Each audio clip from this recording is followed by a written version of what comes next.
Meus amados, meus queridos irmãos e irmãs, a paz do Senhor Jesus Cristo seja com todos nós.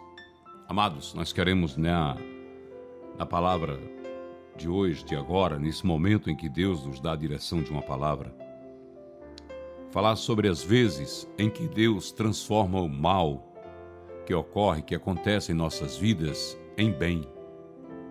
Eu sei que você já passou por isso, porque eu já passei várias vezes. Eu sei que não é diferente com você, que em alguns momentos da vida você chegou a pensar que tudo estava perdido. Você chegou a pensar por que isso está acontecendo. Chegou até a questionar Deus, dizendo: Deus, eu não entendo por que Deus. Por que, Pai, que eu estou enfrentando essa situação, se eu tenho um coração bom, se eu te obedeço, se eu sou dizimista, se eu sou ofertante, mas por que está acontecendo isso comigo? O que foi que eu fiz para merecer isso, Deus? Eu quero fazer uma leitura na palavra de Deus. Está no primeiro livro da Bíblia, em Gênesis, no capítulo 45, versículos de 4 a 14. Vamos ler esses 10 versículos para meditação. E disse José a seus irmãos: Peço-vos, chegai-vos a mim. E chegaram-se. Então disse ele: Eu sou José, vosso irmão, a quem vendestes para o Egito. Agora, pois, não vos entristeçais, nem vos pese aos vossos olhos por me haverdes vendido para cá, porque para a conservação da vida Deus me enviou diante da vossa face. Porque já houve 2 anos de fome no meio da terra, e ainda restam 5 anos, em que não haverá lavoura nem colheita. Pelo que Deus me enviou diante da vossa face, para conservar a vossa sucessão na terra, para guardai-vos em vida por um grande livramento. Assim não foste vós que me enviastes para cá, senão Deus, que me tem posto por pai de Faraó e por senhor de toda a casa, e como regente em toda a terra do Egito. Apressai-vos, subi a meu pai e dize-lhes: Assim tem dito o teu filho José: Deus me tem posto por senhor em toda a terra do Egito. Desce a mim e não te demores. E habitarás na terra de Gozém, e estarás perto de mim, tu, os teus filhos, e os filhos dos teus filhos, tuas ovelhas, tuas vacas e tudo o que tens. E ali te sustentarei, porque ainda haverá 5 anos de fome, para que não pereças de pobreza tu, tua casa e tudo o que tens. E eis que vossos olhos veem, e os olhos de meu irmão Benjamim, que é minha boca, que vos fala. E fazeis saber a meu pai toda a minha glória no Egito, e tudo o que tens visto, e apressai-vos a fazer descer meu pai para cá. E lançou-se ao pescoço de Benjamim, seu irmão, e chorou, e Benjamim chorou também ao seu pescoço. Aqui foi um momento na vida de José, em que ele encontra seus irmãos, e naquele momento ele não pensou em vingança. Ele não pensou em retribuir a seus irmãos a mesma coisa que tinha recebido deles. Ele pensou em salvar seus irmãos da grande seca que tomava conta da terra de Canaã. Seca esta também nos planos de Deus, porque tem coisas em nossas vidas que são planos de Deus. Tem coisas em nossas vidas que têm a direção de Deus. Às vezes não sabemos, não queremos aceitar, mas determinadas coisas que acontecem em nossas vidas é exatamente o trabalhar de Deus em nossas vidas para nos dar a direção de Deus. Oh, aleluia! Glórias ao nome santo do Senhor nosso Deus. Quantas vezes, meus irmãos, aconteceu algo em nossas vidas e nós não entendemos nada, que buscamos explicações em Deus, mas não deu para entender nada porque era um propósito de Deus. José, após ter a sua capa rasgada, após ser jogado na cisterna, ele não estava entendendo nada que estava acontecendo.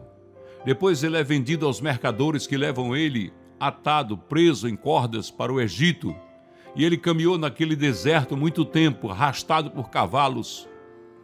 Muitas vezes ele pensou que ia morrer naquele caminho.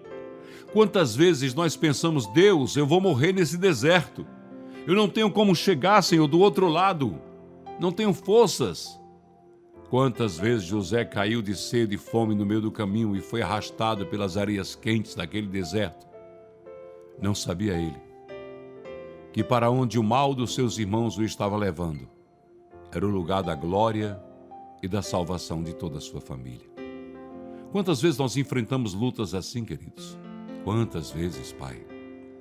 E quando estamos no deserto, morrendo de sede, de fome, com necessidade, quando não encontramos entre os estranhos ninguém que nos conheça, que possa nos dar uma palavra, ninguém que possa nos defender, ninguém que possa nos confortar, enfrentando a vida sozinho, para todo lado que a gente olha só vê sorrisos, mas é de desdém, é de zombaria.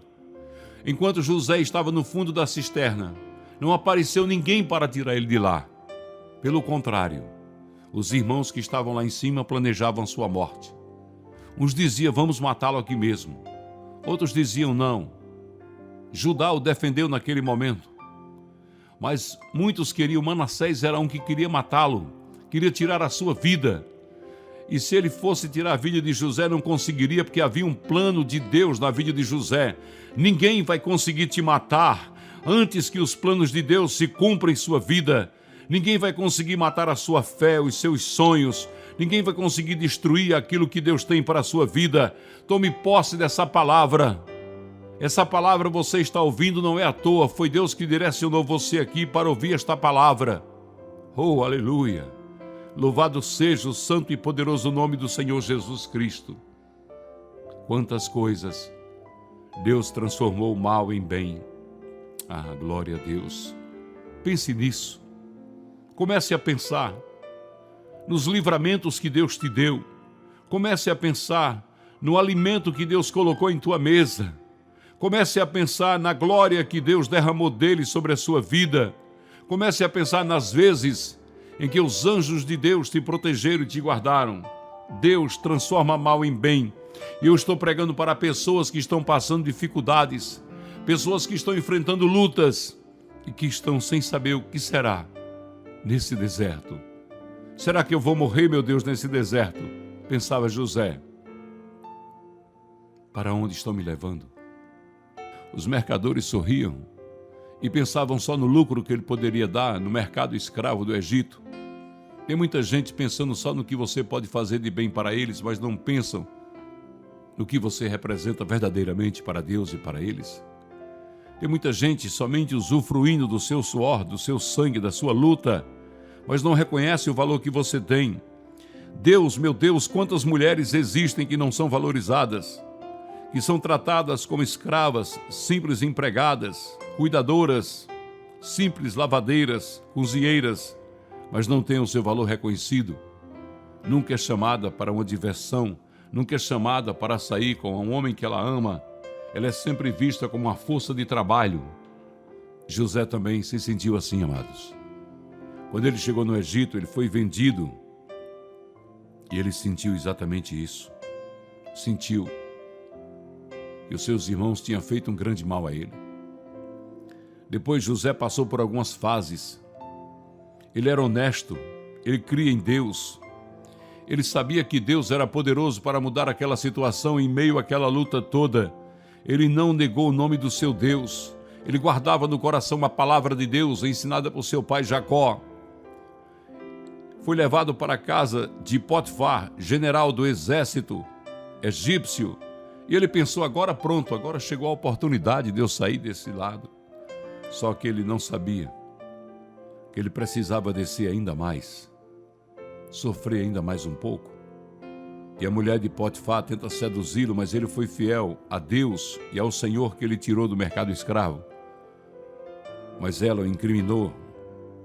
E ele, recebendo aquela acusação, foi parar na prisão. Eu tenho a impressão que José, quando chegou naquela prisão, ele deve ter dito, e agora, Deus? Eu pensei que estava saindo da situação difícil, mas está piorando. Tem horas que na minha vida e na tua vida também é assim. A gente pensa que está piorando, mas Deus está somente trabalhando e mostrando o que é que Ele é capaz de fazer em nossas vidas. Foi na prisão que José conheceu os dois copeiros e interpretou o sonho. A um ele disse, tu estás condenado à forca, e o outro ele disse, tu retornarás à cozinha de Faraó. lembra-te de mim quando chegares lá. E aconteceu exatamente como ele decifrou o sonho. Só que durante algum tempo, aquele copeiro que voltou à mesa de Faraó esqueceu de José. É assim. Muitas pessoas que a gente ajuda esquecem de nós. Não lembra do que fomos, do que fizemos, dos benefícios que fizemos na vida deles. E nós ficamos pensando, por que tanta ingratidão? Eu só fiz o bem, eu disse a verdade. Agora está lá e não pode fazer nada por mim ou não quer fazer. Só que houve a oportunidade, Deus tem um tempo dele, tem um tempo das oportunidades.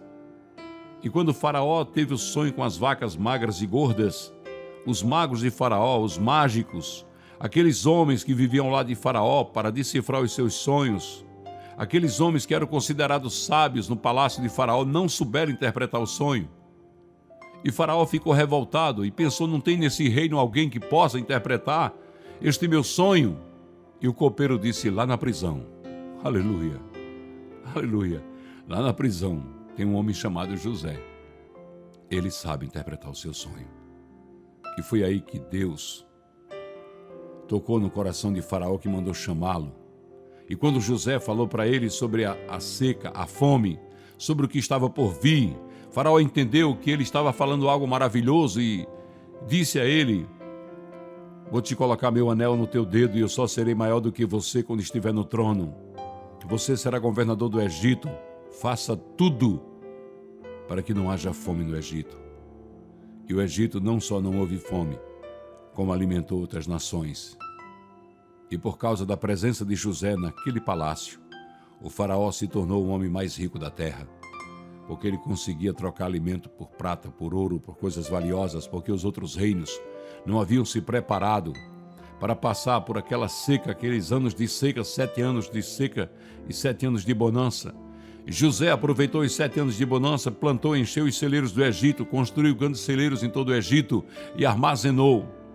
O servo de Deus armazena as bênçãos de Deus em sua vida, armazena os milagres de Deus em sua vida, para que quando chegar o momento difícil, ele possa se alimentar do que foi armazenado e diga para si mesmo, meu Deus reina e vive para sempre, e ele não deixará que eu fique no meio desse deserto, sofrendo todas as consequências dessa situação. Oh, glória a Deus, aleluia! Louvado seja o nome de Jesus Cristo. Foi isso que José fez. Ele se alimentou do que ele plantou. Ele viu o sofrimento dele revertido em bem. Ah, glória a Deus! Basta observarmos as nossas próprias vidas e daqueles que nos cercam para acreditarmos e reconhecermos que Deus transforma o mal em bem. Deus transformou o problema tal que bênção viria sobre a vida de José e sobre a vida de toda a sua família. Deus não transformou a prisão de Paulo em bênção para muitos em Roma? Deus não transformou o naufrágio de Paulo para a bênção aos habitantes daquela ilha na qual eles se abrigaram? Oh, glória a Deus! Deus não transformou a morte de Jesus no meio da nossa salvação. Deus transformou este mal em bem e assim continua a transformar-nos. Creia, irmão. Deus é Deus que transforma o mal em bem. Não é necessário tentar saber todos os detalhes do porquê Deus age assim, mas é conforme Ele quer. Só temos que aceitar a sua vontade, a sua permissividade das coisas às vezes ruins que acontecem em nossas vidas, mas que são para o bem, são para a nossa grandeza espiritual. Na hora certa, na hora de Deus, não na nossa hora, mas na hora de Deus, o nosso sofrimento todo mal, que porventura estejamos passando e ainda venhamos a passar, será transformado por Ele em bênção para nós, para a nossa família. Glória a Deus. Nós temos que acreditar no poder transformador de Deus, nas coisas maravilhosas que Deus faz. Você pode até não estar entendendo nada que está acontecendo agora. Você provavelmente está pensando assim, olha, não vai dar não, eu vou desistir, chega, eu estou cansado, eu não suporto mais, chegou a hora de desistir.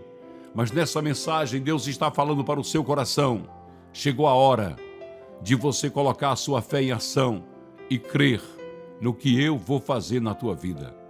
Crer no que eu vou fazer na tua vida. Crer no que Deus vai fazer na tua vida, na vida dos teus. Você, mãe de família, pai de família, que está com seus filhos perdidos no mundo das drogas. Eu conheço essa realidade, eu trabalho com isso, eu vivo isso no meu dia a dia. Eu sei o sofrimento das famílias e o sofrimento deles também, especialmente aqueles que estão em situação de rua, aqueles que por causa das drogas, do vício, se tornaram mendigos das ruas, que trabalham, que lutam somente para alimentar seus vícios. Mas quando Deus quer, Ele coloca um ponto final na história e nos faz mais que vencedores. Saiba que Deus é contigo nessa hora. Deus te dará vitória. Em nome de Jesus Cristo, Deus te dará vitória a você e aos seus. Deus deu vitória a José. E quando Deus te der a vitória, não use a vitória de Deus para humilhar, para menosprezar, para pisar as outras pessoas. Use a vitória de Deus para os encher de paz, de saúde, de felicidade, porque é isso que Deus quer. É isso que Deus deseja em seu coração. Pense nisso. Fique com essa palavra para a sua vida. Guarde do profundo do seu coração e diga: Deus, essa palavra veio de encontro ao meu coração. Eu sei que é o Senhor falando. Eu sei que é o Senhor confortando. Eu sei que é o Senhor derramando sobre a minha vida um bálsamo para que eu possa aguardar, Deus, o grande dia, o teu dia, meu Deus, o dia da minha vitória, o dia em que eu usarei as tuas bênçãos para abençoar aqueles que me amaldiçoaram, o dia que eu usarei as tuas bênçãos para fazer felizes aqueles, meu Pai, que me desejaram mal. Oh, aleluia! Porque é isso que Deus quer, que você faça o bem a quem te deseja o mal. Vamos orar. Maravilhoso Deus, Santo e Eterno Pai, estamos aqui, Deus, na Tua presença. Depois dessa mensagem poderosa, Deus, queremos pedir, Pai, que ela possa ter penetrado, entrado profundamente no coração dos Teus filhos e filhas. Deus, a Tua palavra diz em Isaías 55:11, a minha palavra não voltará para mim vazia, antes ela prosperará para aquilo que está proposto. Nós cremos, Deus. Nós cremos no poder da Tua palavra. Nós cremos, Deus, em tudo que o Senhor tem feito e faz por cada um de nós, meu Pai. Pai querido, Deus amado, nós queremos, Pai, agradecer, Senhor, por tudo. A Tua palavra diz que em tudo dai glória a Deus e nós queremos cumprir com a Tua palavra, pois sabemos que Tu és fiel para cumprir com a Tua, Deus. Pai, chega com providência na vida dos Teus filhos, das Tuas filhas, que estão passando por este vale, Senhor. Alguns até pelo vale da sombra da morte, Pai. Deus, determina aos Teus anjos a proteção, a guarda, Senhor, dos Teus filhos. Determina nos altos céus e a terra obedecerá, para que Teus filhos sejam abençoados em todas as áreas de suas vidas, Pai. Que haja o milagre da multiplicação na vida financeira deles, Pai. Que haja, Deus, a harmonia, o amor do Espírito Santo na vida da família, Pai. Que o esposo e a esposa, Senhor, possam se completarem, compreendendo que são bênção um na vida do outro. Deus, destrói, joga por terra, meu Pai querido, meu Deus amado, todo o trabalho de magia negra, de feitiçaria, de macumbaria, cai por terra, pelo poder do nome do Senhor Jesus Cristo, Pai. Que venha, Deus, a saúde, a cura, Deus, que venha a bênção sobre nossas vidas, que venha Teu sangue para nos purificar, que venha a Tua sabedoria para nos ensinar, Pai. Pai, eu te peço, abençoa todos que têm ofertado nesse ministério Pão da Vida, Deus. Aqueles, Pai, que têm dizimado, mandado seus dízimos, suas ofertas para a casa do Pai. Aqueles que têm ajudado a construção desta obra, que hajam derramado as janelas dos céus com bênçãos sem medidas sobre a vida deles, como está escrito na Tua soberana e eterna palavra. Deus, opera maravilhas na vida daqueles que têm votos e propósitos com a casa do Pai. Deus, aqueles que oram por esta obra, recompensa-os, meu Pai, os abençoando em todas as áreas de suas vidas. É isso que eu te peço e te agradeço, no nome santo, maravilhoso, eterno e poderoso do Senhor Jesus Cristo. Amém. Fiquem na paz. Que Deus abençoe a sua vida e coloque no seu coração: o mal que lhe acontece hoje é o bem que Deus vai fazer amanhã, porque Deus transforma mal e bem. Deus transformou a espada de Golias na vitória de Davi. Deus transformou a forca de Amã na vitória de Mardoqueu. Deus transformou a fornalha ardente de Sadraque, Misaque e Abdenego na vitória que eles tiveram sobre os caldeus. Não se esqueça disso. Deus é contigo. Fiquem na paz. Fiquem com Jesus. pois por amor a todos nós, ele foi para a cruz. Deus os abençoe, em nome de Jesus.